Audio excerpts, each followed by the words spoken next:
So you want to learn parkour. Well, you've ended up in the right place. So in order to start off, you're going to want to find a nice smooth level ground. I recommend having a mat. Like I did here, you can see I'm using a piece of cardboard, but that's just mainly to show me opposed to the ground better. With my ground, as you can see here, it's very unlevel. You're going to want to have a level ground where it's not all bumpy so you end up hurting your back or spine or anything like that. I started my roll here. This isn't going to be a tutorial. Learn your rolls, go watch a tutorial. This is the first thing you should learn. And so this is me just going over that. Start off with that and then challenge yourself. Make sure you can do it perfectly in all different kinds of situations. So for me, I put a donut next to a mat and then I jumped into the hole of the donut, and then after that I jumped the distance of the donut. You just want to make sure that you can roll perfectly, not get hurt. For me, when I started off, it was hurting my back a lot because I would take the impact directly to my shoulder and I couldn't do it for a while just because it hurt so much. But once you learn it and get it down, you'll be perfect to go. For parkour, you want to make sure you learn the initial move, and then once you've learned that move, keep exploring all different avenues of that move so that way you can perfect it and have it down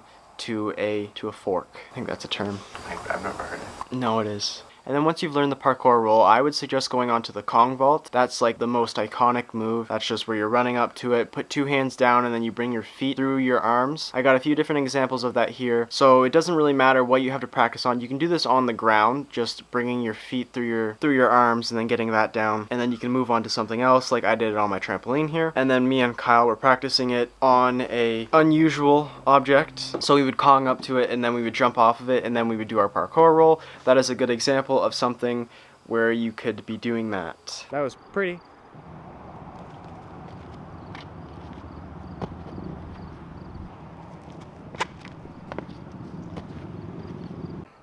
Good. Might as well get it perfect, I guess.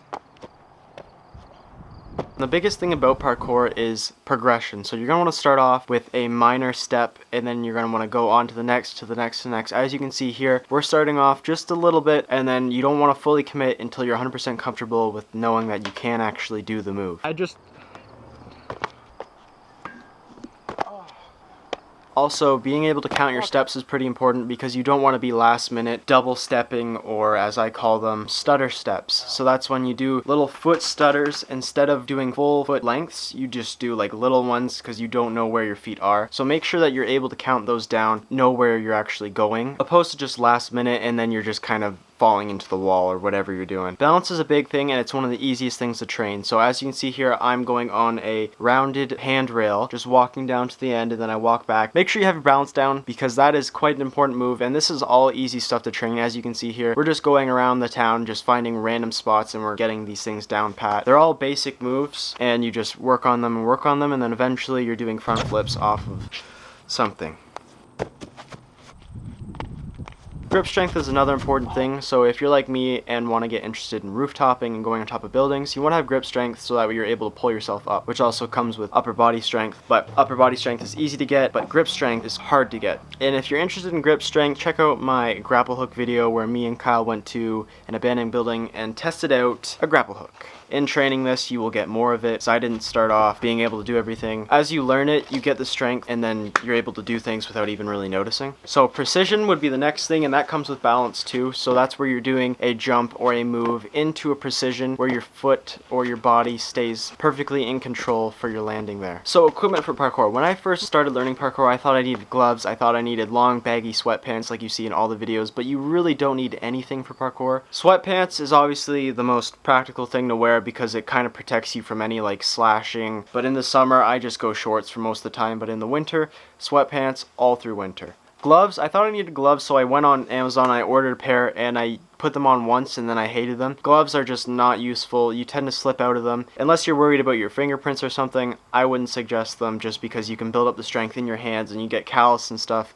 No equipment. That's another great thing about parkour. If you're interested in actually why you should learn parkour, I have a dedicated video to that over here. I'll put it up on screen if you want to watch that. Just a great video for why and when you would want to learn parkour. Oh, also an important thing to know about learning parkour and all that is spots to train. So this is something I really wondered, and I was asking people about where can you actually do these things, just because I never knew. I was always worried, like, am I getting in trouble or what's going to happen if I train here? The best thing to do is really just go for it, and if there's something wrong with doing it, somebody will come out and tell you to leave, give you a warning or something. As long as you're not damaging property or doing anything destructive, people don't really care. If anything, they'll be like, hey, that's pretty cool, give you a high five, knock you out. Either way, you'll find it. Go on Google Maps, look all over the place. That's what I do. I have about 100 different locations marked on my Google Maps. It's basically a rainbow. And for making money with parkour, the only way you can make money for it is get really, really good, and then you get sponsors for it. Not really much of a making money. At least here in Canada, there's nothing, because it's not even an official sport here. So once you get more interested in parkour and you're getting that down pretty quick, you're probably going to be interested in flips just like I was. I got interested in trampoline stuff. I went to a gymnastics gym, and then you just start learning more and more from that, and then eventually you're able to integrate the parkour into flips, which becomes free running then, and it's not necessarily about the point A to point B. It's more about looking good. I recommend buying a trampoline if you're going to do that. That way you can practice the flips safely and learn them adequately for the ground. I hope everybody enjoyed this video and learned something. I hope you start learning parkour, start training like me. I think I got everything, but if I didn't, be sure to leave a comment and I will answer them real quickly. Be sure to stay tuned for my upcoming videos, for my Halloween videos, higher production videos. They'll be awesome to watch, and got a clown costume, so that tells you a little bit about that. I think that's going to be all for this video, so be sure to like, dislike, comment, or share with your friends, or don't, and I might have to see you in the next video.